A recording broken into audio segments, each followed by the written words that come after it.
پاکستان تحریک انصاف کے چیئرمین عمران خان نے کہا آج کڑک میں جلسہ عام سے خطاب کرتے ہوئے کہ موجودہ حکومت کے آنے کا مقصد NRO لینا تھا۔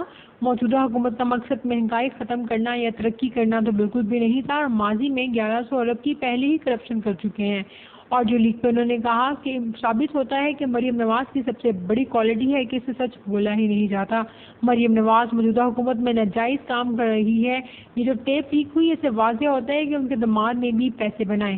ہماری حکومت نے بھارت کے ساتھ تجارت بند کی تھی، لیکن انہوں نے آ کے کاروبار شروع کر دیا۔ انہوں نے کہا کہ ہم ان چوروں کا مقابلہ کریں گے، ان چوروں کی غلامی سے مر جانا بہتر ہے۔ یہ صرف اقتدار میں پیسے بنانے کے لیے آتے ہیں، ان کے قوم کے مفاد سے کوئی تعلق نہیں۔ انہوں نے کہا کہ قاتل رانا ثناء اللہ اور شہباز شریف کے لیے بھی میں پوری تیاری کر رہا ہوں۔ یہ کہتے ہیں کہ مانگنے نہیں آئے لیکن مجبوری ہے۔ میری قوم نکلنے کے لیے تیار ہے۔